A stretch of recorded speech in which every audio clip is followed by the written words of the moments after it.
தகப்பனே, இந்த நாளுக்காக நாங்கள் உமக்கு நன்றி செலுத்துகிறோம்.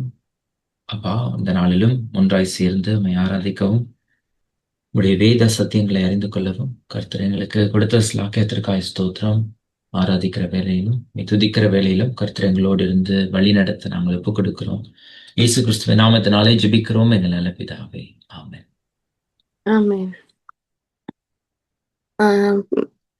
Good evening. Praise the lord. இன்னைக்கு நம்ம ஃபர்ஸ்ட் பாட போற பாட்டு வந்து இந்த கண்மலை ஆனவரே அப்படிங்கிற பாட்டு. நம்ம எல்லாருக்குமே ஆண்டவர் வந்து ஒரு பெரிய கண்மலையா, அடைக்கலமா, கோட்டையா இருந்திருக்கிறாரு. எத்தனையோ லைஃப்ல வந்து கிரைசிஸ் வந்திருக்கு. எவ்வளவோ சிக்கல், இன்னல்கள், எவ்வளவோ ப்ராப்ளம்ஸ் வந்தப்பயும் நம்ம வந்து இன்னமும் நம்ம வந்து சஸ்டெயின் ஆகுறோம்னா அதுக்கு காரணம் வந்து ஆண்டவர் நம்ம கூட இருக்கிறதுனாலதான். ஆண்டவர் நம்ம கூட இருக்கிறதுனாலதான் நம்ம இன்னும் சஸ்டெயின் ஆயிட்டு இருக்கோம். இல்லாட்டி நம்ம எல்லாம் என்னைக்கோ வந்து இடிஞ்சு போயிருந்திருப்போம். ஒண்ணுமே இல்லாம போயிருந்திருப்போம். அப்படிப்பட்ட ஒரு நல்ல தேவனை நம்ம எல்லாரும் ஒன்னா சேர்ந்து ஆராதிப்போம். எந்தன் கண்மலையானவரே, என்னை காக்கும் தெய்வம் நீரே. எந்தன் கண்மலையானவரே, என்னை காக்கும் தெய்வம் நீரே. வல்லமை மாட்சிமை நிறைந்தவரே, மகிமைக்கு பாத்திரரே. வல்லமை மாட்சிமை நிறைந்தவரே, மகிமைக்கு பாத்திரரே.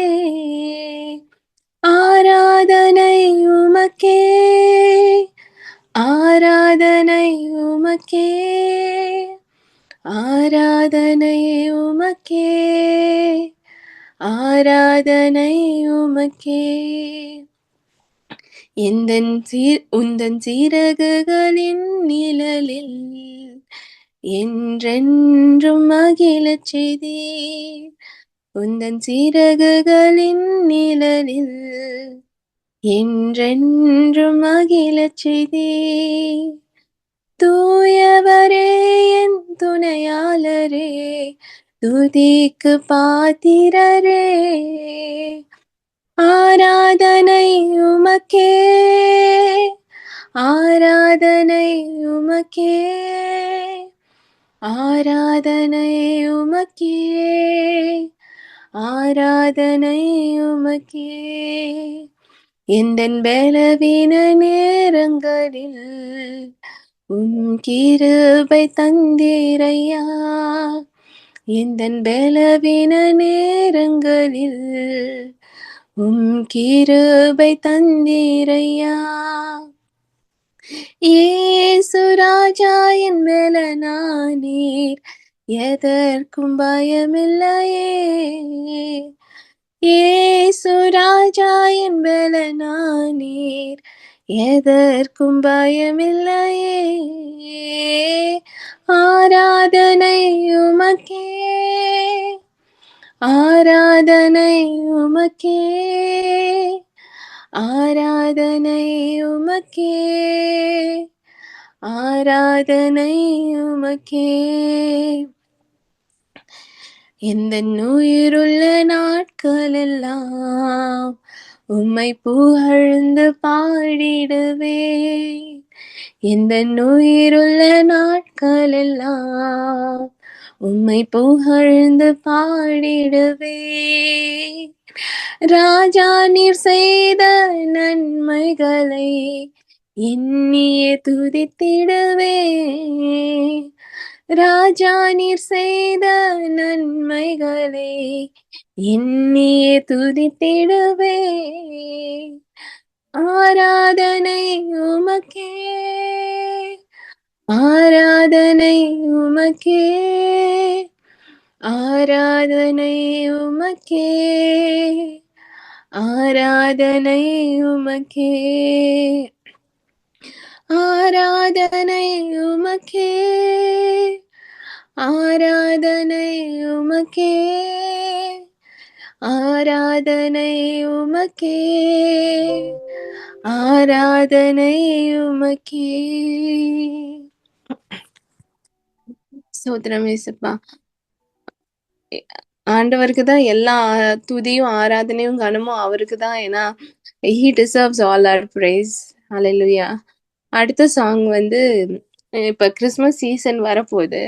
நம்ம கிறிஸ்மஸ் சீசன்னாலே நம்ம எல்லாருக்குமே வந்து கிஃப்ட்ஸ் தான் ஞாபகம் வரும். எல்லாரும் ஒருத்தருக்கு ஒருத்தர் கிஃப்ட் குடுத்துப்போம். ஆனா நம்ம நம்ம எல்லாத்துக்கும் வந்து ஆண்டவர் ஒரு பெரிய கிஃப்ட்டா வந்து அ யாருக்குமே கிடைக்கவே முடியாது. அந்த அந்த கிஃப்ட்டுக்கு வந்து ஒரு பிரைஸே இல்ல. அவ்ளோ எக்ஸ்பென்சிவ்.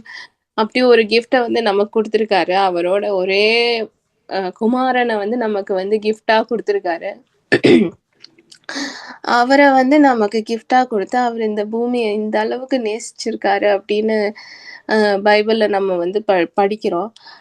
அப்ப நம்ம இந்த சீசன் அப்ப லெட் அஸ் ரிஃப்ளெக்ட் தட் அவரோட கிஃப்ட் வந்து எப்படி ஒரு விலை மதிப்பற்ற கிஃப்ட், எவ்வளோ ஒரு பெரிய பிளெஸ்ஸிங். ஆண்டவர் நம்மளுக்காக இந்த பூமிக்கு வந்தது வந்து எவ்வளோ பெரிய பிளெஸ்ஸிங். இன்னைக்கு வந்து சால்வேஷன் வந்து பாசிபிள் ஒன்லி பிகாஸ் ஜீசஸ் இந்த பூமிக்கு வந்ததுனால தான் வந்து ரட்சிப்புங்கிற ஒண்ணு வந்து நம்ம எல்லாருக்கும் வந்து இருக்கு. அதனால தான் வந்து பரலோகத்துக்கான நிச்சயமும் இருக்கு நமக்கு.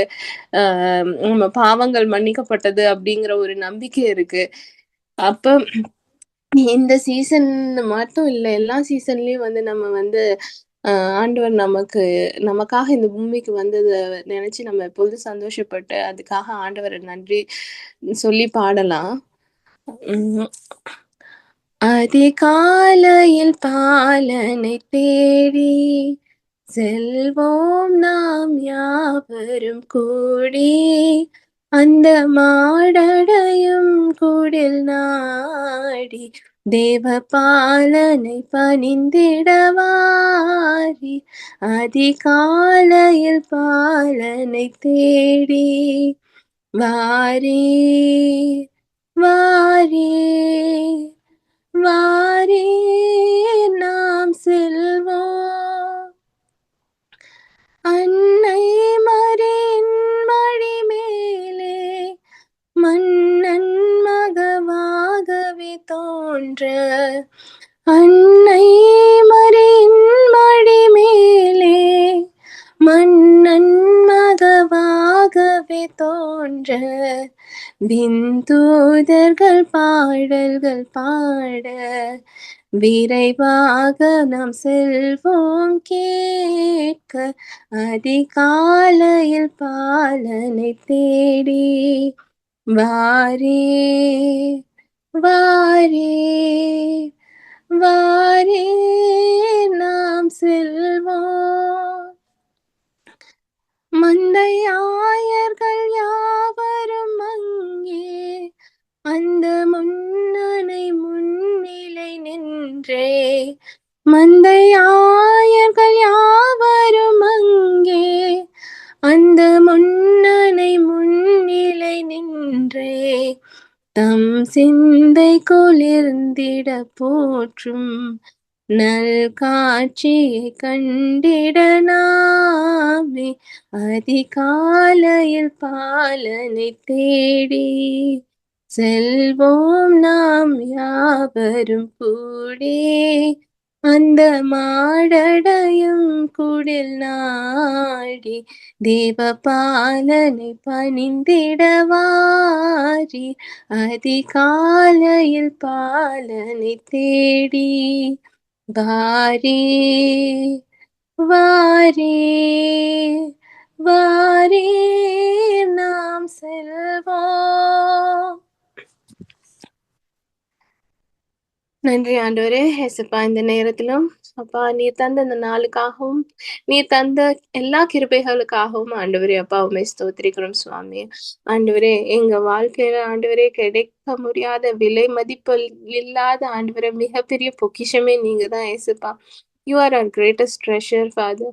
Thank you so much. எங்களுக்காக நீங்க இந்த உலகத்துக்கு வந்து எங்களுக்காக ஆண்டவரே ஒரு மனிதனாய் ஆண்டவரே வந்து எங்களோட எல்லா கஷ்டங்களையும் ஆண்டவரை புரிஞ்சிட்டு ஆண்டவரே அப்பா எங்களோட ஷூஸ்ல இருந்து ஆண்டவரே எங்களோட ஹார்ட்ட புரிஞ்சுக்கிறதுக்கு நீங்க இவ்வளோ தூரம் பிரயாசப்பட்டிருக்கிறீங்க இயேசு சுவாமி. தேங்க்யூ ஸோ மச் ஏசப்பா. எங்களுக்காக ஆண்டவரே மரணத்தையும் ருசி பார்த்தீரே அப்பா. ஸ்தோத்திரம் இயேசு சுவாமி. எங்களுக்காக ஆண்டவரே நீர் உயிர் தெழுந்து இன்னைக்கு ஆண்டவரே எங்களுக்கு மகிமையின் நம்பிக்கையா இருக்கிறீர் இயேசு சுவாமி.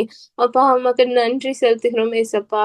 ஆண்டவரே அப்பா எங்களுக்கு ஆண்டவரே இனி கிடைக்க போற பிளெஸிங் எல்லாத்தையும் காட்டலும் ஆண்டவரே அப்பா you are are greatest blessing ஆண்டவரே நாங்க அக்னாலேஜ் பண்றோம்.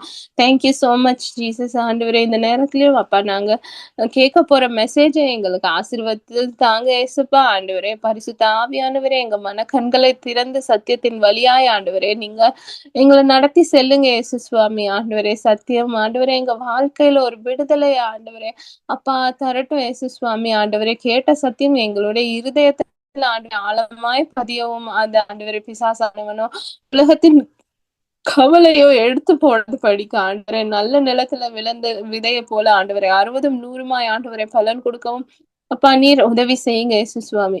எங்க எல்லாரையும் ஆண்டவரே நீர் தொடர்ந்து பாதுகாத்து வழி நடத்தும் அப்பா. நேசிக்கின்ற இயேசு கிறிஸ்துவின் மூலம் ஜெபம் கேளும் பிதாவே. ஆமென். ஆமென். Praise the Lord. Thank you, Lavanya, for leading worship. கர்த்தருடைய பரிசுத்த நாமத்துக்கு மகிமை உண்டாகட்டும். இந்த நாளில் நாம் தொடர்ந்து வெளிப்படுத்தின விசேஷ புத்தகத்தை தொடர்ந்து நாம் தியானிக்க போகிறோம். பல வாரங்களாய் இதற்கு முன்பதாக நாம் பார்த்திருக்கிறோம். அதன் தொடர்ச்சியாக இன்றைக்கும் கூட வெளிப்படுத்தின விசேஷ புத்தகத்தை நான் உங்களிடத்திலே கொஞ்சம் டீட்டெயிலாக சொல்ல விரும்புகிறேன். இந்த வெளிப்படுத்தின விசேஷ புத்தகம் என்று எடுத்துக்கொண்டாலே ஒரு பயம் வருகிறது. என்ன என்றால் ஐயோ கடைசி காலமா இருக்கிறது, இன்னொன்னு புரிந்து கொள்றதுக்கும் கொஞ்சம் கஷ்டமா இருக்குது அப்படின்னு நம்ம நினைக்கிறோம். ஆனா what I want to do today is to make it easy for you all so that you can understand it easily. ரொம்ப எளிமையாக அதை புரிந்து கொள்ள நமக்கு ஆண்டவர் உதவி செய்வாராக. என்ன சேலஞ்ச் அப்படின்னு பாத்தீங்கன்னா, அப்போஸ்தலனாகிய யோவான் பெரிய பெரிய காட்சிகளை பார்க்கிறார். இதை அவர் ஒரு விஷனா பார்க்கிறார், ஒரு தரிசனமா பார்க்கிறார். அதை பார்த்து அவர் எழுதி வைத்திருக்கிறார். நம்ம படிக்கும் பொழுது சில நேரம் அதை லிட்ரலா நாம் எடுத்துக்கொள்ளுகிறபடினால, நேரடி மொழியாக எடுத்துக்கொள்ளுகிறபடினால நமக்கு குழப்பங்கள் வருகிறது. ஆனா அந்த லிட்ரலா எடுத்துக்கொள்ளாம அந்த விஷன்ஸ், அந்த எக்ஸாஜரேஷன்ஸ், தி டிராமா, இது எல்லாத்தையும் கடந்து அதன் பின்பதாக when you see through the veil, அதாவது அந்த மேல் திரையை நாம் நீக்கிவிட்டு அதன் பின்பதாக உள்ள சத்தியம் என்ன என்று நாம் பார்க்கும் பொழுது அதை நாம் புரிந்து கொள்ளலாம்.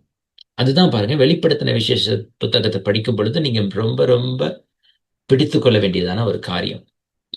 எளிமையா ஒரு உதாரணம் எடுத்துக்கொண்டீங்கன்னா, ஒரு ஆட்டுக்குட்டியை நம்ம பார்க்கிறோம். அந்த ஆட்டுக்குட்டிக்கு எத்தனை கண்கள் இருக்கிறது அப்படின்னு சொல்லி பார்த்தீங்கன்னா, 7 கண்கள் இருக்கிறது, 7 கொம்புகள் இருக்கிறது அப்படின்னு சொல்லி நம்ம படிச்சோன்னா, என்னடா 7 கொம்புகள் உள்ள ஒரு ஆட்டுக்குட்டியா, அப்படி என்ன அப்படின்னு சொல்லி நமக்கு ஒரு சந்தேகம் வரும் இல்லையா?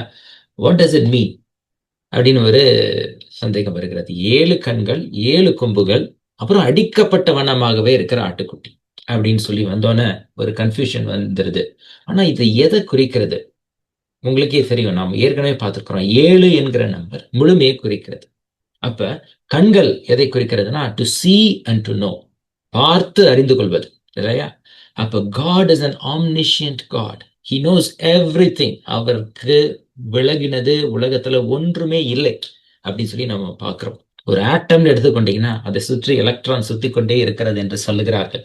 There is no maverick electron in the world that is running rogue away from God, causing chaos without the knowledge of God ன்னு சொல்லுவாங்க. அதாவது உலகத்துல ஒரு சின்ன ஆட்டம் எடுத்துக்கொண்டாலும் கூட, அணுவும் கூட அவரை என்று அசைவது இல்லை அப்படின்னு சொல்லி நம்ம பார்க்கிறோம். So God knows everything. ஆட்டுக்குட்டியானவர் கிறிஸ்து. கிறிஸ்து 7 கண்களை உடையவராய் இருக்கிறார் என்றால் அவர் ஆம்னிஷியன் காடா இருக்கிறார். அவர் எல்லாவற்றையும் அறிந்தவராய் இருக்கிறார். உலக தோற்றத்திற்கு முன்பதாகவே அவருடைய கண்கள் நம்மை கண்டது என்று வேதம் சொல்லுகிறபடினாலே அவர் எல்லாவற்றையும் அறிந்திருக்கிறார். உலக தோற்றத்திற்கு முன்பதாகவே அடிக்கப்பட்ட ஆட்டுக்குட்டி என்று வேதம் சொல்லுகிறதே, அது இயேசு கிறிஸ்துவை குறிக்கிறது. அதே போல 7 கொம்புகள் என்று எடுத்துக்கொண்டால் ராஜரீகம் பண்ணுகிறவர், he is the king of kings and lord of the lords என்று நாம் வேதத்தில் பார்க்கிறோம். ஒரு எளிமையான ஒரு உதாரணம் தான். எதற்கு உதாரணம்? அந்த திரைகளை நீக்கிவிட்டு அதன் பின்பதாக அப்போஸ்தலனாகிய யோவானுக்கு தேவன் என்ன காண்பிக்க விரும்புகிறார் என்பதை காண்பிக்கிறது இந்த ஒரு தரிசனம். அவ்வளவுதான். ஸோ லிட்ரலா நம்ம அதை எடுத்துக்கொள்ளக்கூடாது. அதற்காக ஒரு ஆட்டுக்குட்டியை உருவாக்கி அதுக்கு 7 கொம்புகளை வச்சு 7 கண்களை வச்சு அதை நம்ம வர்ஷிப் பண்ண போறோமா? இல்ல. அப்படி பண்ண சொல்லி தேவன் அனுமதிக்கிறதும் கிடையாது. ஆனா இந்த ஒரு காட்சியின் வழியாக, இந்த தரிசனத்தின் மூலமாக தேவன் காண்பிக்க வருகிற சத்தியம் என்ன என்று பார்த்தோம்னா, இயேசு கிறிஸ்து மெய்யான தேவனாய் இருக்கிறார். அவர் எப்படி பிதாவாகிய தேவன் எல்லாவற்றையும் அறிந்திருக்கிறாரோ அதே போல கர்த்தராகிய இயேசு கிறிஸ்து சகலத்தையும் அறிந்த தெய்வமாய் அவர் இருக்கிறார். இதுதான் பாருங்க காரியம், இதுதான் பாருங்க சத்தியம். அதை நம்ம உள்வாங்கிட்டோம்னா மற்ற காரியங்கள் நமக்கு என்னன்னா, okay this is just a vision என்று நாம் புரிந்து கொள்வோம், கன்ஃபியூஷன் பண்ண மாட்டோம். ஸோ அதை நீங்க புரிந்து கொண்டீங்கன்னா வெளிப்படுத்தின விசேஷ புத்தகத்தை படிப்பதற்கு அது உங்களுக்கு ரொம்ப எளிமையா இருக்கும். இன்னொன்னு என்னன்னு பாத்தீங்கன்னா காலம். ஸோ இது எப்ப நடக்க போகிறது, இது நடந்து முடிஞ்சிருச்சா இல்லை இனிமே நடக்க போகிறதா அப்படின்றதெல்லாம் குறித்து நம்ம இந்த பர்டிகுலர் புத்தகத்துல நம்ம படிக்கிறோம். இந்த பர்டிகுலர் புத்தகத்தை யாருக்கு எழுதுகிறார் அப்படின்னு சொல்லி பார்த்தீங்கன்னா, அப்போஸ்தலனாகிய யோவான் பத்மோஸ் என்கிற தீவில் இருக்கும் பொழுது அந்த பத்மோஸ் தீவை சுற்றியுள்ள அந்த 7 சபைகளுக்கு எழுதுகிறார். இந்த 7 சபைகளுக்கும் ஒரு மெசேஜ் சொல்லிட்டு அதுக்கப்புறமா தேவன் தனக்கு காண்பித்த தரிசனங்களை அவர் எழுதி வைத்து அவர்களோட ஷேர் பண்ணுகிறார். அப்ப என்ன பண்றாருன்னா, இதுவரைக்கும் என்ன நடந்த அவர்கள் வாழ்ந்த காலத்துல என்ன நடந்து கொண்டிருந்ததையும் எழுதி வைத்திருக்கிறார். அதன் பின்பதாக நடக்க போகிற காரியத்தையும் எழுதி வைத்திருக்கிறார். அவருக்கு அதன் பின்பதாக நடக்க போகிற காரியம், நமக்கு அநேக காரியங்கள் ஆல்ரெடி நடந்து முடிந்தது. இதெல்லாம் குறித்து நம்ம பார்த்தோம். என்னென்ன காரியங்கள் நடந்து முடிஞ்சிருச்சு, அந்த 7 முத்திரைகள் உடைக்கப்பட்டதே, இந்த 7 முத்திரைகளும் என்ன என்று பார்க்கும் பொழுது நம்முடைய சரித்திரத்திலே நம்ம பார்த்த காரியங்கள். எதிலிருந்து? பாபிலோன் ராஜ்யத்திலிருந்து, பாபிலோன் சாம்ராஜ்யத்திலிருந்து, மேதிய பெர்ஷிய ராஜ்யத்திலிருந்து, கிரேக்க ராஜ்யத்திலிருந்து, ரோம ராஜ்யத்திலிருந்து இன்றைக்கு நடக்கிற அந்த 10 விரல் ராஜ்யம் என்று சொல்லுவார்கள், அந்த ராஜ்யம் வரைக்கும் என்னென்ன நடந்திருக்கிறது என்பதை அந்த 7 முத்திரைகள் மூலமாக யோவானுக்கு தேவன் வெளிப்படுத்துகிறார். அதன் பின்பதாக 7 முத்திரைகளுக்கு அப்புறம் என்ன வருகிறது அப்படின்னு பாத்தீங்கன்னா 7 எக்காலங்கள் வருது. அப்ப அந்த 7 எக்காலங்களும் எதை குறிக்கிறது? ஆல்ரெடி நடந்து முடிஞ்சிருச்சா, இனிமே நடக்க போகிறதா என்று பார்க்கும் பொழுது, நான் வாசித்தபடி, நான் கணித்தபடி வேதத்துல பார்க்கும் பொழுது அந்த 7 எக்காலங்களும் இப்பொழுதுதான் தொடங்கி நடந்து கொண்டு வருகிறது, இனிமேல் நடக்க போகிறது என்பதை நாம் அறிந்திருக்கிறோம். ஸோ அதை தான் குறித்து இன்றைக்கு கொஞ்சம் டீட்டெயிலாக நான் உங்கள்கிட்ட காண்பிக்க விரும்புகிறேன். ஸோ ஃபர்ஸ்ட் என்னன்னு பார்த்தீங்கன்னா figurative language, literal language. Figurative லாங்குவேஜ்னா என்ன? Statements in the bible that are. Literal லாங்குவேஜ்னா என்ன? நேரடி மொழி. Literally mean what it says exactly, இல்லையா? எந்த விதமான ஒரு ஊமையோ ஒப்புமையோ மெட்டஃபாரிக்கல் லாங்குவேஜ் அங்கே கிடையாது. It is straight forward. உருவ மொழினா it is always metaphorical. You should not take it literally. You should always go and compare it. What is the message behind it? நானே நல்ல மெய்ப்பன் அப்படின்னு ஆண்டவர் சொல்றாரு. இட்ஸ் a metaphorical language, இல்லையா? அவர் நல்ல மெய்ப்பனை பார்க்கும் பொழுது நமக்கு தெரிகிறது. ஆடுகளை மேய்க்கிறார், ஆடுகளுக்காக தன் ஜீவனையும் கொடுக்க ஆயத்தமாயிருக்கிறார். நம்முடைய தேவனும் அப்படிப்பட்டவர். அப்ப நமக்கு தகப்பனையும் தாயும் கர்த்தர் உலகத்துல வச்சிருக்கிறாரு. அப்ப ஆண்டவர் சொல்றாரு, வேதம் சொல்லுகிறது, என் தகப்பனும் என் தாயும் என்னை தள்ளிவிட்டாலும் கர்த்தர் என்னை சேர்த்துக் கொள்வார். அப்ப தாயும் தகப்பனும் என்னைக்கு உங்களை தள்ளுவாங்களா? பிள்ளைகளை கொள்ள மாட்டாங்க. அப்புறம் இன்னொன்னு என்ன சொல்றாரு? தாய் மறந்தாலும் நான் உன்னை மறப்பதில்லை அப்படின்றார். அப்ப it's all metaphorical. God is trying to convey the truth behind it. So we have to take away the veil and see through the veil to see the truth. அப்ப நம்ம புரிஞ்சுக்கணும். அதே மாதிரி நானே வானினின்று இறங்கி வந்த உணவு அப்படின்னு சொல்றாரு. அப்ப உணவு சாப்பிடும் பொழுது நமக்கு பசி ஆறுகிறது. நானே ஜீவ தண்ணீர், மெட்டஃபாரிக்கல் லாங்குவேஜ், இல்லையா? என்னிடத்தில் பருகிறவன் இனி என்றைக்கும் தாகம் அடைவதில்லை, மெட்டஃபாரிக்கல் லாங்குவேஜ். ஸோ அதை நம்ம புரிஞ்சுக்கொள்ளணும். அதனால ஒரு அப்பந்தான் இல்ல வாட்டர் தான் தேவன், இல்ல ஒரு ஆடுதான் தேவன் அப்படின்னு சொல்லி நம்ம எடுத்துக்கொள்ள முடியாது. ஸோ அதெல்லாம் நம்ம தெளிவா புரிஞ்சுக்கணும். அப்ப இந்த வெளிப்படுத்தின விசேஷத்தை படிக்கும் பொழுது ரெவலேஷன் 1 to 3 என்னன்னு பாத்தீங்கன்னா ரொம்ப ஸ்ட்ரெயிட் ஃபார்வர்டா ஆண்டவர் எனக்கு காண்பித்தார், எனக்கு அப்பியர் ஆனாரு, இந்த காரியத்தை எழுத சொன்னாரு, அதனால எழுதி வைத்திருக்கிறேன், 7 சபைகளுக்கும் எழுதுகிறேன், அந்த 7 சபைகளுக்கும் என்னென்ன மெசேஜ் அப்படின்னு சொல்லி ரொம்ப ஸ்ட்ரெயிட் ஃபார்வர்டா அவர் சொல்றாரு, நேரடியான மொழியிலேயே அவர் சொல்றாரு.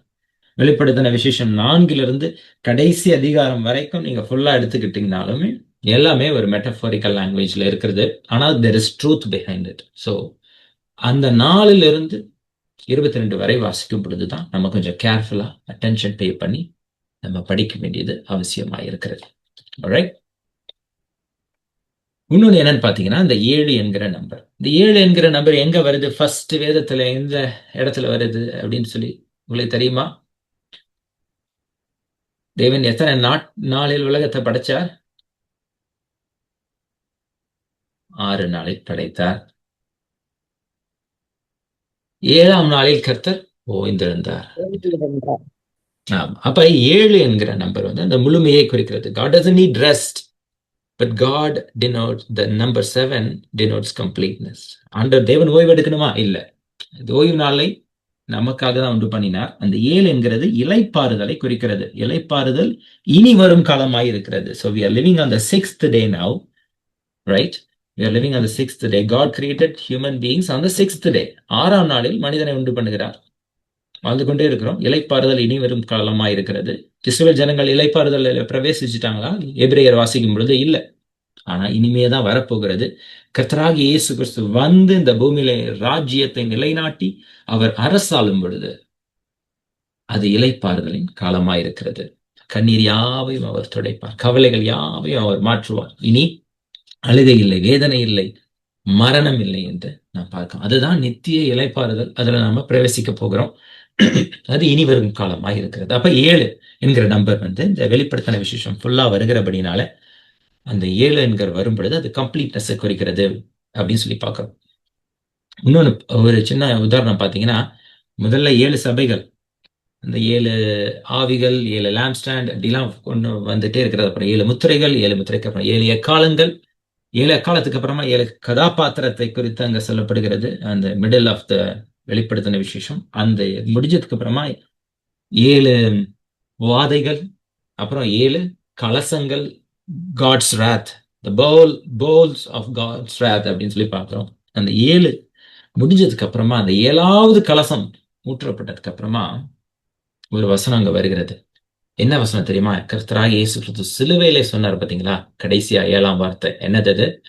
It is done. எல்லாம் முடிந்ததுன்னு அன்னைக்கு சொன்னாரு பாருங்க இயேசு கிறிஸ்து. அதே மாதிரியே அந்த 7 கலசங்களையும் ஊற்றி முடிச்சதுக்கு அப்புறமா கடைசியா ஒரு வார்த்தை வருகிறது, இட் இஸ் டன் அப்படின்னு சொல்லி நாங்க பாக்குறோம். That is the completeness. அதுக்கப்புறமா 7 வேற எதுவுமே கிடையாது. அதுக்கப்புறம் பாபிலோன் விழுந்தது. பாபிலோன் விழுந்ததுக்கு அப்புறமா 1000 வருஷம் அரசாட்சி. 1000 வருஷம் அரசாட்சி முடிவுல புதிய வானம் புதிய பூமி, புதிய வானம் புதிய பூமியிலே கடைசி அதிகாரம் புதிய ஏதேன் தோட்டம் அப்படின்னு சொல்லி அங்க முடிகிறத நம்ம பார்க்கிறோம்.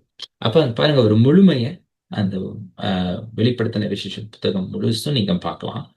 அது உங்களுக்கு அண்டர்ஸ்டாண்ட் பண்ணி கொள்ளுகிறதுக்கு, புரிந்து கொள்ளுகிறதற்கு இது ஒரு எசென்ஷியல் டூலா இருக்கும் என்று நான் நம்புகிறேன். ஓகே, நம்ம பார்க்கிறோம். ஃபர்ஸ்ட் 7 சபைகள், அப்புறம் 7 முத்திரைகளை உடைக்கிறாங்க. இந்த 7 முத்திரைகள் உடைக்கும் பொழுது 7ஆம் முத்திரையை உடைத்த பின்பதாக 7 எக்காலங்கள், அப்புறம் 7வது எக்காலம் ஊதும் பொழுது 7 தூதர்கள். அவர்கள் என்ன பண்றாங்க? 7 கலசங்களை வச்சிருக்கிறாங்க. இந்த 7 வாதைகள் வருகிறது. அதுக்கப்புறமா ஃபைனலா 7 பிரகடனம் பாத்தீங்கன்னா டிக்ளரேஷன்ஸ். ஒண்ணுன்னா பாபிலோன் விழுந்தது. அப்புறம் கர்த்தராகிய இயேசு கிறிஸ்துவை நம்பினவர்கள், அவரை ஃபாலோ பண்ணினவர்களுக்கு இன்னைக்கு என்றைக்கும் மரணம் இல்லை. அப்புறம் தேவனை குறித்து ஒரு பிரகடனம் அப்படின்னு சொல்லிட்டு ஒவ்வொரு பிரகடனமா அது கடைசியா முடிகிறதை நம்ம பார்க்கிறோம். அப்ப இந்த 7 இந்த இடத்துல ஒரு லைன் நான் போட்டிருக்கேன் பாருங்க. அது ஏன் நான் போட்டிருக்கேன் அப்படின்னா, நான் நினைக்கிறேன், நான் வாசித்தபடி நீங்களும் அதை வாசிச்சு பாருங்க. because I will leave it up to you guys. So we are living at the end of the 7th seal. 7வது முத்திரையின் கடைசி காலத்துல தான் நம்ம வாழ்ந்து கொண்டிருக்கிறோம். ஏன்னா சரித்திரத்தை பார்க்கும் பொழுது அந்த ராஜ்யங்கள் மேற்கொண்டது, அப்புறம் வந்து ஒவ்வொரு காரியங்களும் அந்த 7 முத்திரைகளை உடைக்கும் போது ஒவ்வொரு குதிரையிலையும் ஒவ்வொருத்தர் வருகிறார்கள். இந்த ஒவ்வொருத்தரையும் பாத்தீங்கன்னா ஒவ்வொரு காரியத்தை ரெப்ரசென்ட் பண்ணுகிறார்கள்.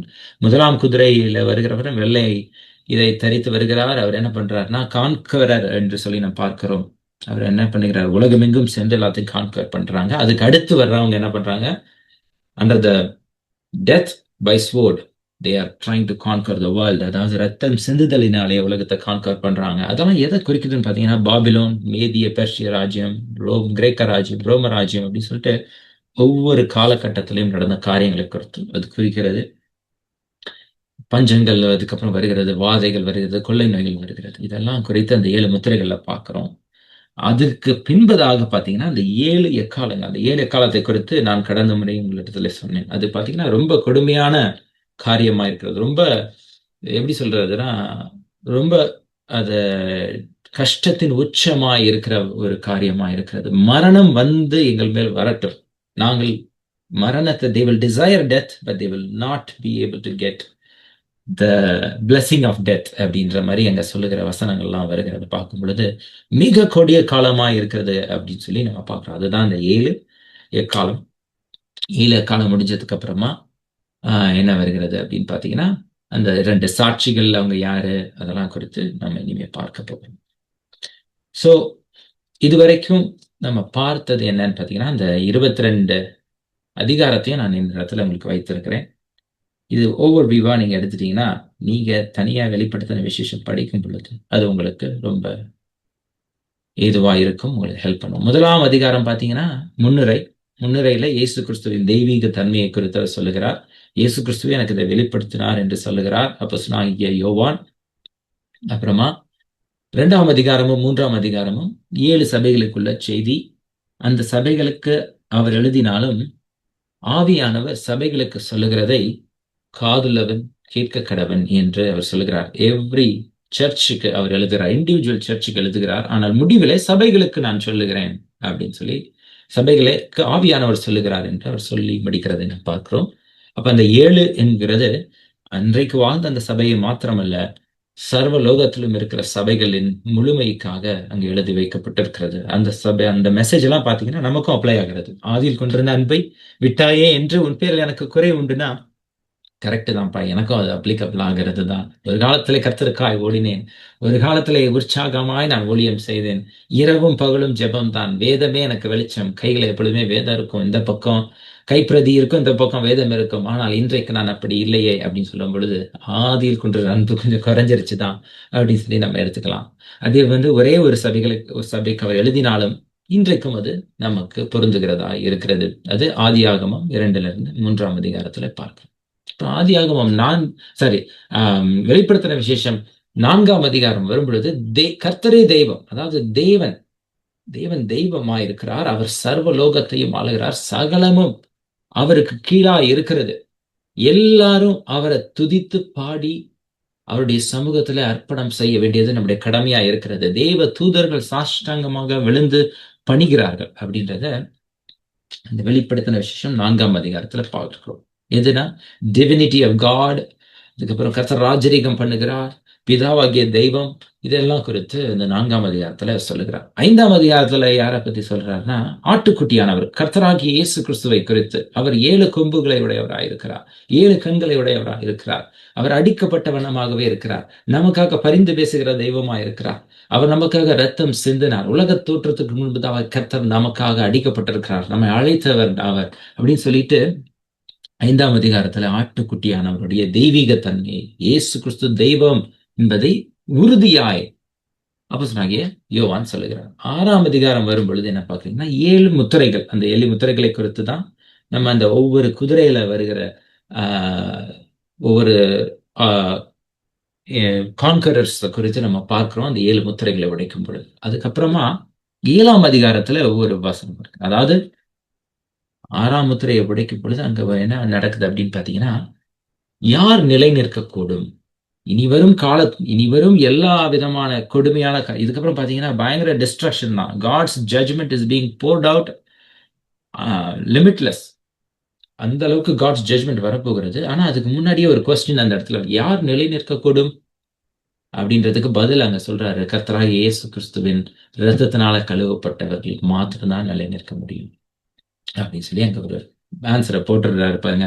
ஆண்டவர் அந்த சீக்வன்ஸை வெளிப்படுத்தும் போது கரெக்டா 7ஆம் அதிகாரத்திலயும் நம்ம வேதத்துல கரெக்டா எழுதி வச்சிருக்காங்க. யார் நிலை நிற்க கூடும் அப்படின்னா, ஆமா கரெக்ட் தான், இயேசு கிறிஸ்துவை ஏற்றுக்கொண்டு அவருடைய ரத்தத்தினால கழுவப்பட்டவர்கள் மாத்திரம்தான் நிலை நிற்க முடியும் அப்படின்னு சொல்லி நம்ம பார்க்கிறோம். அப்போ God's protection will be there for people who have been chosen in Christ. கர்த்தருடைய பாதுகாப்பு, அவர் ஆவியானவர் நமக்கு என்ன பண்றாரு, முத்திரையா இருக்கிறார்.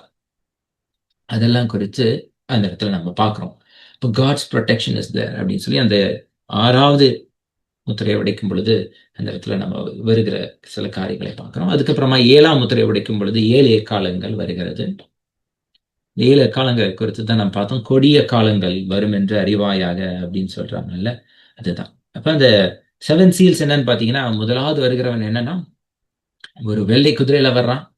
அவன் வந்து கான்கர் பண்றான். He has a crown and he goes out conquering. இது வந்து நம்ம எதை குறித்து பார்த்தோம்னா, அந்த பாபிலோனிய சாம்ராஜ்யம், மேதிய பெர்ஷிய சாம்ராஜ்யம் அப்படின்றத பார்க்கிறோம். அதுக்கப்புறம் கிரேக்க சாம்ராஜ்யம், அலெக்சாண்டரை பத்தி உங்களுக்கு தெரியும். He denotes the second seal, red horse. என்ன பண்றாருன்னா, violence, removed violence, breaks out has sword. அப்படின்னா சமாதானம் இல்லை. ரோம ராஜ்யம் பாருங்க, சமாதானம் இல்லை. எப்ப பாருங்க their legions will go out and fight. அப்புறம் வந்து கான்குவரர்ஸ் அவங்க வர்றாங்க. ரத்தம் சிந்துதலினாலே அநேக ராஜ்யங்களை அவர் ஆட்கொள்றாங்க. அதுக்கப்புறமா கிரேக்க ராஜ்யத்துக்கு அப்புறமா தான் பாத்தீங்கன்னா இந்த இன்ஃபிளேஷன் அப்படின்ற வேர்டே வந்திருக்கு. என்னன்னு பாத்தீங்கன்னா they start to debase money. என்ன பண்ண ஆரம்பிச்சிட்டாங்க, அப்பெல்லாம் வந்து கோல்டு அண்ட் சில்வர்ல தான் டிரான்சாக்ஷன் நடக்கும். கோல்டு அண்ட் சில்வர் வந்து இல்லாம போனதுனால என்ன பண்ணிட்டாங்கன்னா, அந்த காப்பர் பிரான்ஸ் உருவாக்க ஆரம்பிச்சாங்க. அதை மணியா சென்ட் பண்ண ஆரம்பிச்சாங்க. அப்ப ஒரே ஒரு சின்ன சில்வர் காயினை கொடுத்தா அவ்வளோ பொருள் வாங்கலாம். ஆனா கடைசியில இப்ப என்ன ஆயிடுச்சுன்னா, அவ்வளோ பெரிய பிரான்ஸ் காயின்ஸ், பெரிய அளவுல நீங்க பிரான்ஸ் காயின்ஸ் போய் அவங்ககிட்ட கொடுத்தாதான் அதே பொருளை வாங்க முடியும். அப்ப இன்ஃபிளேஷன் ரொம்ப காசு, இன்னைக்கு நமக்கு புரியுதுல்ல எவ்வளவு தூரம் காசு நமக்கு ஸ்பெண்ட் பண்ண வேண்டியதா இருக்கிறது. ரொம்ப காஸ்ட்லியா இருக்கிறது. ஒரு காலத்துல 5 ரூபாய்க்கு டீ குடிச்சோம், இன்னைக்கு 5 ரூபாய்க்கு சாக்லேட் கூட கிடைக்காது அப்படின்னு நம்ம சொல்றோம் பாத்தீங்களா. அந்த மாதிரி நிலைமை தான் இப்ப நம்ம அந்த தேர்ட் சீல்ல இருக்கிறத நம்ம பார்க்கணும். அதுக்கப்புறமா மரணம். மரணம் எதனாலனா, த்ரூ வார், டிசீஸ், டெத், பிளேக், இதெல்லாம் நடந்து கொண்டே வருகிறது. அதை நம்ம வந்து பார்த்து கொண்டே வருகிறோம். அதான் அந்த 4வது சீல். அப்புறம் 5வது சீல் உடைக்கும் பொழுது கிறிஸ்துவுக்குள் மரித்தவர்கள் எல்லாம் கதறத ஒரு சத்தத்தை நம்ம பார்க்கிறோம். எப்ப வந்து பூமியிலே நீதியை நீர் சரி கட்டுவீர் ஆண்டவரே அப்படின்னு சொல்லிட்டு இயேசு கிறிஸ்துவுக்காக இரத்த சாட்சியாய் மரித்த ஒவ்வொருவரும் கதறுகிறத நம்ம பார்க்கிறோம். 6வது சீல் உடைக்கும் பொழுது அங்க என்ன நம்ம பார்க்கிறோம் அப்படின்னா, இருள் உண்டாகிறது, stars are starting to fall, பூமி வந்து கம்ப்ளீட்டா நீங்க போகிறது, புதிய வானம் வரப்போகிறதுக்கு இது கடைசி. அப்ப நம்ம எங்க இருக்கிறோம் அப்படின்னு பாத்தீங்கன்னா, we are living in the 5th seal. 5th seal முடிஞ்சிருச்சு. இனிமே 6th and 7th seal தான் நடக்க வேண்டியதா இருக்கிறது இல்லையா. அப்ப அந்த 6th and 7th seal என்ன நடக்கும் அப்படின்னு பாத்தீங்கன்னா, பூமி அந்தகாரப்படுகிறது, சரி சூரியனும் சந்திரனும் அந்தகாரப்படுகிறது. அப்படின்னா என்ன குறிக்கிறதா, it's setting, it's towards the end, கடைசி காலத்துக்கு வந்துருச்சு. அதுக்கப்புறம் கர்த்தர் வரப்போகிறார். கடைசி காலத்துல இந்த 6th சீல்ல என்னென்ன நடக்க போகிறது, அதுக்கப்புறமா 7th சீல்ல கர்த்தராகிய ஆண்டவர் வரப்போகிறார். அப்ப இந்த 6th சீல்ல தான் நம்ம என்ன பார்க்கிறோம்னா, யார் வந்து நிலை நிற்கக்கூடும் அப்படின்னு பாத்தீங்கன்னா, கர்த்தராகிய இயேசு கிறிஸ்துவை ஏற்றுக்கொண்டு ரட்சிக்கப்பட்டு மனம் திரும்பி புதிதாய் பிறந்தவர்கள், பரிசுத்த ஆவியானவரால் முத்திரை போடப்பட்டவர்கள், ஆட்டுக்குட்டியானுடைய ரத்தத்தினால கழுவப்பட்டவர்கள் நிலை நிற்கக்கூடும். ஏன்னா அதுக்கப்புறமா வருகிற காலங்கள் கொடிதா இருக்கும் அப்படின்னு பார்க்கிறோம். அப்புறம் வந்து அந்த 7 எக்காலங்கள் அதுக்கப்புறம் ஊதுகிறதை நாம் பார்க்கிறோம். அந்த 7 தூதர்களும் ஊதும் பொழுது பூமியில பாருங்க, பூமியில ஃபர்ஸ்ட் முதல் எக்காலம் பூமியிலே சேதம், 2வது எக்காலம் கடலிலே சேதம், அப்புறம் 3வது எக்காலம் குடிக்கிற தண்ணீரிலே சேதம், அப்புறம் 4வது எக்காலம் வானத்துல நட்சத்திரங்கள் இன் செலஸ்டியல் பீயிங்ஸ்ல சேதம், அதுக்கப்புறம் 5வது எக்காலம் ஊதும் பொழுது மனிதனுக்கு வருகிற சேதம். எதனால பாத்தீங்கன்னா, சண்டைகளினால, வார்னால, மனிதர்கள் ஒருவர் சண்டை போட்டு கொலை பண்ணுகிறதுனால வருகிற சேதம். அதுக்கப்புறமா அது கண்டினியூ பண்ணுது பாருங்க 6thலையும். It is war, military, armies conquering the mankind and people and killing people. அது 6thல. 7thல பாத்தீங்கன்னா the kingdom of God is declared and kingdom of God is established. So அதுதான் 7 காலங்கள். அதை குறித்து நம்ம பார்க்கிறோம். So we are going to go into this one. இந்த 7 காலத்தின் காலங்கள் தான் இப்ப நடக்க போகிறது. ஒரு வார் வந்துச்சுன்னா, they're going to drop thousands and thousands of bombs. இப்போ இது நடந்து கொண்டே இருக்கிறது. நம்ம கிட்ட இருக்கிற நியூக்ளியர் பவரை மட்டும் வச்சு, யூஎஸ் கிட்ட இருக்கிற நியூக்ளியர் பவரை மட்டும் வச்சு இந்த உலகத்தை 5 தடவைக்கு மேல அழிக்கலாம் அப்படின்னு சொல்றாங்க. So we are getting into an era of nuclear war which is going to start any time now என்றுதான் எல்லாருமே predict பண்றாங்க. Within the next few years, within the next 5 to 6 years, a big war is going to break in the world. அது மாத்திரமல்ல, அநேகரை கொன்று போடத்தக்கதாக கடலிலே சேதம் உண்டு பண்ணத்தக்கதாக, நாம் குடிக்கிற தண்ணீரிலிருந்து எல்லாவற்றிலும் சேதம் உண்டு பண்ணத்தக்கதாக பெரிய கொடிய காலங்கள் இன்னும் வரப்போகிறதை நாம் அறிந்து கொண்டே இருக்கிறோம். The world is going towards an unsettling time என்று நாம் பார்க்கிறோம். அதுதான் அந்த 7 காலம். ஸோ அதுதான் பார்த்தீங்கன்னா அந்த 7 காலங்கள் 8ல இருந்து 10 வரை உள்ள அதிகாரத்துல நம்ம இருக்கிறதை பார்க்கிறோம்.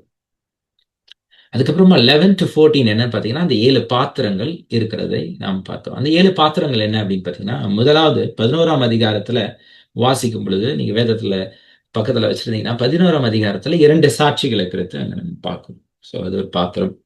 அப்புறம் 12ஆம் அதிகாரத்துல பாத்தீங்கன்னா ஒரு ஸ்திரீயை குறித்து அங்க சொல்லப்படுகிறது. அந்த ஸ்திரீக்கு 12 நட்சத்திரங்கள் கிரௌனா இருக்குது அப்படின்லாம் பாக்குறோம். அந்த ஸ்திரீ கர்ப்ப வேதனைப்பட்டு ஒரு குழந்தையை பெற்றெடுக்கிறாங்க. அந்த குழந்தைய ஒரு வலு சர்ப்பம் துரத்துகிறது, கொலை பண்ணணும்னு நினைக்குது. ஆனா அந்த தேவன் அவளை பாதுகாக்கிறார், வனாந்திரத்துல அவளை அனுப்புகிறார். அப்புறம் அவங்களை கொலை செய்யணும்னு சொல்லிட்டு அந்த வலு சர்ப்பத்தினுடைய வாயிலிருந்து ஏதோ ஒண்ணு கக்கும் பொழுது இந்த பூமியே அதை வாங்கி கொண்டு அவளை பிடிக்கிறது. ஆனா அதுக்கப்புறமா அந்த வலு சர்ப்பம், என்னடா இந்த மக்களை டிஸ்ட்ராய் பண்ண முடியாம போயிடுச்சே அப்படின்னு சொல்லிட்டு அந்த ஸ்திரீயினுடைய மற்ற ஆஃப்ஸ்பிரிங்ஸ், மற்ற குழந்தைகளை போய் கொல்லணும் அப்படின்னு சொல்லிட்டு போகிறதாக அந்த அதிகாரம் முடிகிறதை நாம் பார்க்கிறோம். அந்த ஸ்திரீ யாரு அப்படின்னு சொல்லி பாத்தீங்கன்னா, அதுதான் இஸ்ரவேல் ஜனத்தை குறிக்கிறது. யாக்கோபுக்கு 12 கோத்திரங்கள் இல்லையா, அந்த 12 கோத்திரத்திலிருந்து கர்த்தராகிய இயேசு கிறிஸ்து பிறக்கிறார்.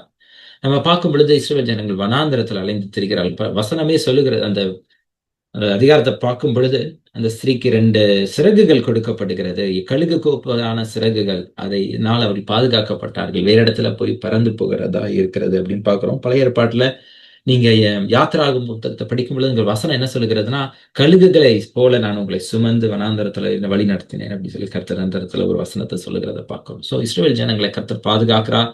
ஏன்னா இஸ்ரவேல் ஜனத்தை அழிச்சுட்டா போதும், கிறிஸ்து அங்க வர முடியாது. இஸ்ரவேல் ஜனத்தை எப்படியாவது அழிச்சிடணும், அதுதான் பிசாசினுடைய நோக்கம். பாருங்க, வலு சர்ப்பத்தினுடைய நோக்கம் பாருங்க. He is trying to destroy them. ஆனா முடியவே இல்லை. கர்த்தர் என்ன பண்ணுகிறார், பாதுகாக்கிறார். கிறிஸ்து பிறக்கிறார். கிறிஸ்து பிறக்கும் பொழுதும் அவர் எப்படியாவது கொலை பண்ணிடணும்னு சொல்லிட்டு ஏறுவது மூலமா செயல்பட்டாலும் அன்றைக்கு ஒன்றும் நடக்க முடியல. கர்த்தர் நம்மை பாதுகாத்தார், அவர்களை பாதுகாத்தார். ஆனா அதுக்கப்புறமா அவருடைய பிள்ளைகள், அவளுடைய ஃபர்தர் ஆஃப் ஸ்பிரிங்ஸை போய் கொலை பண்ணணும்னு நினைக்கும் பொழுது அந்த அடுத்த அதிகாரம் நம்ம என்ன பார்க்கிறோம் அப்படின்னா, God is protecting us அப்படின்னு சொல்லிட்டு அந்த அதிகாரத்துல நம்ம படிக்கிறோம்.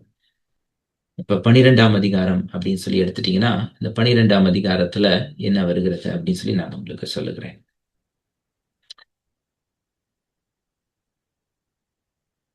சோ இதுவரை நம்ம இப்ப கேட்ட காரியங்கள்ல இருந்து உங்களுக்கு எதுவும் கொஸ்டின்ஸ் இருக்குதா, இல்ல ஓரளவு தெளிவா இருக்கிறதா ஒவ்வொரு அதிகாரத்தையும் நம்ம பார்த்து வரும் பொழுது?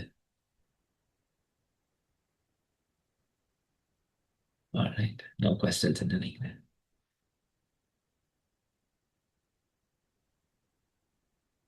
பதினோராம் அதிகாரத்துல 2 சாட்சிகள். அதுக்கப்புறம் 12ஆம் அதிகாரத்துல அந்த ஸ்திரீயும் அந்த வலு சர்ப்பமும், அதான் டிராகன் அப்படின்னு சொல்றாங்க. அப்புறம் 13ஆம் அதிகாரத்துலதான் beast out of the sea and beast out of the earth. அந்த 12ஆம் அதிகாரத்துல என்ன பார்க்கிறோம் அப்படின்னா, beast out of the sea என்னன்னு பாத்தீங்கன்னா, அந்த 10 விரல் ராஜ்யம், இப்பொழுது இருக்கிற அந்த ராஜ்யம், அந்த 10 கொம்புகள் இருக்குது அப்படின்னு சொல்லி பார்க்கிறோம்.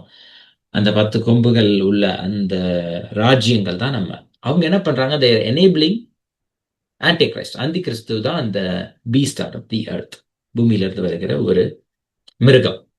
இதனிடத்தை நம்ம புரிஞ்சுக்கணும். அந்த 7 பாத்திரத்துல பாருங்க, the dragon, வலு சர்ப்பம், அதுக்கப்புறமா we have the lady, அதுக்கப்புறமா we have the 2 witnesses, அதுக்கப்புறம் we have the beast out of the ocean and the beast out of the earth. அதாவது மிருகம், கடலிலிருந்து எழுந்து வருகிற ஒரு மிருகம், பூமியிலிருந்து எழுந்து வருகிற ஒரு மிருகம். இதுவும் அங்க இருக்கிறத நம்ம பார்க்கிறோம். அதுக்கப்புறமா அதுக்கு அடுத்தது 6ஆம் இதுல என்ன பாத்தீங்கன்னா, அடுத்த அதிகாரத்துல என்னன்னு பாக்குறீங்கன்னா, the lamp யாரு, கர்த்தராகிய இயேசு கிறிஸ்து. அதுக்கப்புறமா 1,44,000 பேர்கள், அதாவது ரட்சிக்கப்பட்டவர்களை குறித்து அங்க சொல்லப்படுகிறது. அதுதான் அந்த 7 பாத்திரங்களை குறித்து, கதாபாத்திரங்களை குறித்து நம்ம அங்க பார்க்கிறோம். சோ பூமியிலிருந்து கடல்ல இருந்து எழும்பி வருகிற அந்த மிருகம் தான் யாரு, பூமியினுடைய ராஜ்யங்கள். ஆனா பூமியிலிருந்து எழும்பி வருகிற அந்த மிருகம் என்னன்னு பாத்தீங்கன்னா, அதுதான் அந்தி கிறிஸ்து. அவனுடைய இலக்கம் தான் 666 என்று சொல்லி 12ஆம் அதிகாரத்துல முடிகிறதை நம்ம பார்க்கிறோம். 13ஆம் அதிகாரத்துல முடிகிறதை நம்ம பார்க்கிறோம். 14ஆம் அதிகாரத்துல ஆட்டுக்குட்டியானவரும் அவரால் தெரிந்தெடுக்கப்பட்டவர்களும் திரும்ப பாதுகாக்கப்படுகிறார்கள். அவர்களை தேவன் பத்திரமாய் பாதுகாக்க. அப்ப 7ஆம் அதிகாரத்திலயும் நம்ம என்ன பார்க்கிறோம்? யார் நிலை நிற்கக்கூடும்னா இயேசு கிறிஸ்துவின் ரத்தத்தினால கழுவப்பட்டவர்கள் நிலை நிற்கக்கூடும். 14ஆம் அதிகாரத்திலயும் என்ன பார்க்கிறோம்னா ஆட்டுக்குட்டியானவருடைய ரத்தத்தினால மீட்டெடுக்கப்பட்டவர்கள் நிலை நிற்கக்கூடும் அப்படின்னு சொல்லி பார்க்கிறோம். இப்ப 15ஆம் அதிகாரத்துல 7 வாதைகள், 7 கலசங்கள். இதுவும் பாத்தீங்கன்னா the last judgment of God. ரொம்ப மோசமான காரியங்கள் இந்த உலகத்துல நடந்து எல்லாரையும் வேரோட அழிக்கப்பட்டு போகிற மாதிரி பண்ணுகிறதான காரியங்கள் நடக்க போகிறது. அப்புறம் 17 19ஆம் அதிகாரம் வரைக்கும் பாத்தீங்கன்னா பாபிலோன் விழுந்தது. பாபிலோன் எதை குறிக்கிறது? Babylon denotes the sinful people of this world, the sinful rule of Satan, the sinful kingdom of this world. அதுதான் பாபிலோன் குறிக்கிறது. 17ஆம் அதிகாரத்துல பாபிலோன் விழுந்தது. எப்படி விழுந்தது? 7 வாதைகள், God's judgment, 7 கலசங்கள் ஊற்றப்படுகிறது, God's judgment once again. இந்த 16ஆம் அதிகாரம் முடியும் பொழுது it is done, it is finished என்று சொல்லி நம்ம பார்க்கிறோம். முடிந்தது என்று சொல்லி அங்க ஒரு வசனம் வருகிறது பார்க்கிறோம். அதுக்கப்புறமா அந்த பாபிலோன் விழுந்தது பிற்பதாக 18ஆம் அதிகாரத்துல பாபிலோனுக்காக புலம்புகிறதை நாம் பார்க்கிறோம். 19ஆம் அதிகாரத்துல பாபிலோன் விழுந்தது என்பதற்காக சந்தோஷித்து பாடுகிற ஒரு பாட்டை நாம் அங்க பார்க்கிறோம். அதுக்கப்புறமா தேவனுடைய ராஜ்யம் அதிகாரம் வரும் பொழுது தேவ ராஜ்யம் இந்த பூமியில 1000 வருஷம் நாம் அரசாள போகிறோம். 1000 வருஷம் அங்க சொல்லப்பட்டு இருக்கிறது. I don't know if it is 1000 years. It could be just a metaphorical language. It could be for thousands and thousands of years, but we don't know yet. அதிகாரம் 21 வரும் பொழுது புதிய வானம் புதிய பூமி இறங்கி வருகிறதை அவர் பார்க்கிறார். 21 தான் அது புதிய வானம் புதிய பூமி. கடைசி அதிகாரம் பாத்தீங்கன்னா புதிய ஏதேன். அதுல கடைசியா என்ன சொல்லி முடிக்கிறாருன்னா, இதோ நான் சீக்கிரமாய் வருகிறேன் அப்படின்னு சொல்லிட்டு அந்த அதிகாரத்துல சொல்லி நாம் முடிக்கிறதாய் நாம் பார்க்கிறோம். ஸோ இதுதான் பாத்தீங்கன்னா ஓவரால் பிக்சர் ஆஃப் வெளிப்படுத்தின விசேஷம். ஸோ இதை இப்படி நீங்க படிக்கும் பொழுது okay, God's judgement is going to come. we are living in difficult time. அதுதான் 6ஆம் அதிகாரம். யார் நிலை நிற்கக்கூடும்? கர்த்தரால் இயேசு கிறிஸ்துவால் ரட்சிக்கப்பட்டவர்கள். ஆனா God's judgment is going to play out because God's wrath is upon the world.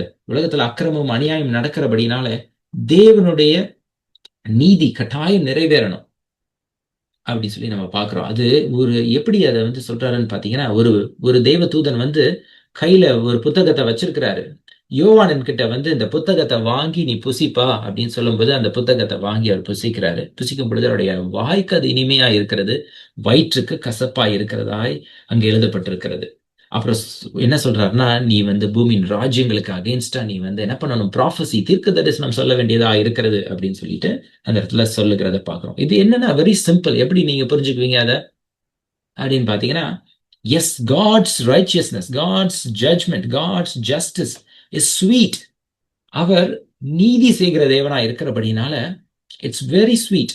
தேவன் நல்லவர், அவர் நியாயம் விசாரிக்கிறார் அப்படின்றது ஒரு நல்ல விஷயம். இட்ஸ் ஸ்வீட் டு த மவுத். ஆனா when it comes to sinners and people who rejected Christ, இயேசுவை ஏற்றுக்கொள்ளாதவர்களுக்கும் அவரை ஒதுக்கி தள்ளினவர்களுக்கும் அது இனிப்பா கசப்பான்னு பாத்தீங்கன்னா அது கசப்பு. இந்த கல்லின் மேல் மோதுகிறவன் என்ன பண்ணுவான்? சுக்குநராய் நொறுக்கப்பட்டு போவான் அப்படின்னு சொல்லி நம்ம பார்க்க. இந்த கல் எவன் மேல் விழுகிறதோ அவன் நசுங்கி போவான்னு சொல்லி சொல்லியிருக்கிறார். அதாவது ஆனா நமக்கோ அவர் மூளைக்கு தலைக்கல்லா இருக்கிறார். அதே மாதிரிதான் காட்ஸ் ஜட்ஜ்மெண்ட் வரும் பொழுது நமக்கு அது சந்தோஷம். Because God is finally going to pay us and reward us. ஏன்னா அந்த மரித்தவர்கள், இயேசு கிறிஸ்துவில் மரித்தவர்கள், இரத்த சாட்சிகள்லாம் என்ன பண்ண, கதறி எப்பொழுது நீர் வருவீர், எப்பொழுது நீர் சரி கட்டுவீர்னு சொல்லி அவங்க கதறிட்டே இருக்கிறாங்க. அவர்களுக்கு அது இனிமையா இருக்கும் முடிவில். ஆனா கடைசியில அவருக்கு அகேன்ஸ்டா அவரை கேட்காம, அவருடைய சத்தத்தை கேட்காதவர்களுக்கு அது கசப்பாய் இருக்கும். அதுதான் பாருங்க அதனுடைய கம்பேரிசனா இருக்கிறது. ஒருத்தர் ஒரு கொஸ்டின் கேட்டார். என்னன்னு பாத்தீங்கன்னா, எனக்கு ரொம்ப க்ளோஸான ஒரு ஃப்ரெண்டோ என்னுடைய குடும்பத்தாரும் நரகத்துல இருக்கும் பொழுது பரலோகத்துல நான் இருந்து நான் அதை பார்த்து சந்தோஷப்பட முடியுமா அப்படின்னு சொல்லிட்டு ஒரு கேள்வி ஒருத்தங்க கேட்டாங்க. அப்ப என்னன்னு பாத்தீங்கன்னா அதுக்கு என்ன பதில்னா, you will be so much in the presence of God, so much delighting in the justice of God, it wouldn't even bother when somebody in hell is suffering. அதாவது ஒருத்தர் கஷ்டப்பட்டு உங்களுக்கு ரொம்ப க்ளோஸ் ஆனவங்க, உங்களுக்கு ரொம்ப நெருக்கமானவங்க ஒருவேளை நரகத்துல அங்க கஷ்டப்படுகிறத நீங்க பரலோகத்துல இருந்து பார்த்தாலும் தேவனுடைய ஜஸ்டிஸ் இஸ் பீங் ஃபுல்ஃபில்ட் என்று சொல்லி அது உங்களுக்கு வாய்க்கு இனிமையா இருக்கும், வயிற்றுக்கு வேணா கசப்பா இருக்கலாம், வாய்க்கு அது இனிமையா இருக்கும் அப்படின்னு சொல்லி அங்க ஒரு பதில் சொல்லுகிறதா வருகிறது. அப்ப நம்ம பார்க்கும் பொழுது we will be so much into the presence of God, we will be delighting in the justice of God. அப்ப அந்த 7ஆம் அதிகாரத்துக்கு அப்புறமா பாத்தீங்கன்னா யார் நிலை நிற்கக்கூடும் என்பதற்கு அப்புறமா பாத்தீங்கன்னா எல்லாமே காட்ஸ் ஜஸ்டிஸ் தான் until அதிகாரம் 19. அது வரைக்கும் பாத்தீங்கன்னா God's justice is being fulfilled. அது நமக்கு பயமா இருந்தாலும் ஆண்டவர் ஒவ்வொரு இடத்துலையும் 7ஆம் அதிகாரத்திலையும் சரி, 14ஆம் அதிகாரத்திலையும் சரி, அப்புறம் 19ஆம் அதிகாரத்திலையும் சரி என்ன சொல்றாங்கன்னா God is comforting us that God's people will be saved till the end அப்படின்னு சொல்லி அவர் சொல்றாரு. அதுக்கப்புறமா 20 தேவராஜ்யம், அப்புறம் புதிய வானம் புதிய பூமி, அப்புறம் புதிய ஏதேன் வருகிறதை நம்ம பார்க்கணும். So we are in I think we are in this chapter, the timeline of chapter 8 to 10, and this is what is being happening right now around the world. And இனிமே நடக்க போகிற காரியங்கள் பார்த்தீங்கன்னா இதை விட கொடிய காலங்களாய் வரப்போகிறதா இருக்கு. ஸோ இந்த காரியத்தை தான் நான் இன்னைக்கு உங்களுக்கு ஷேர் பண்ணணும்னு இருந்தேன். ஏன்னா this gives an overview of the book of Revelation. ஏன்னா இதை நீங்க புரிஞ்சுக்கிட்டீங்கன்னா அடுத்து நீங்க படிக்கும் பொழுது அது உங்களுக்கு ரொம்ப எளிமையா இருக்கும் புரிஞ்சு கொள்வதற்கு. நீங்க நன்றாயும் அதை படிச்சு மற்றவர்களுக்கும் அதை ஈஸியா எக்ஸ்பிளைன் பண்ணலாம். இல்லைன்னா கன்ஃபியூஸ் பண்ணிட்டு இருப்போம், என்ன நடக்க போகுது அது என்ன நடக்க போகுது அப்படின்னு சொல்லி கன்ஃபியூஸ் பண்ணிட்டு இருப்போம். மற்றபடி நீங்க இந்த 2 சாட்சிகள்னா என்ன பிரதர், இந்த 666னா என்ன, அதெல்லாம் எனக்கு தெரியலையே, ஏன் இந்த இது இடையில வருகிறது, இந்த 11ல இருந்து 14 வரை உள்ள அதிகாரங்கள் ஏன் இடையில ஆண்டவர் எழுதி வச்சிருக்கிறாரு, 8ஆம் அதிகாரத்துல இருந்து அதுக்கப்புறம் 7வது எக்காலத்தை ஊதும்போது 7 வாதைகள் வர்றாங்களே, அங்க போயிடலாமே, எதுக்கு இந்த இடையில இந்த 11ல இருந்து 14 வரை உள்ள அதிகாரம் வருகிறது, அது எனக்கு தெரியலையே வருது அப்படின்னு கேட்டீங்கன்னா இதை குறித்து வருகிற வாரத்துல நான் உங்களுக்கு சொல்லுகிறேன். இப்ப கேட்ட இந்த பகுதியிலிருந்து உங்களுக்கு ஏதாவது கேள்விகளோ இல்ல வேற ஏதாவது காமெண்ட்ஸோ இருக்குமானால் பகிர்ந்து கொள்ளுங்கள்.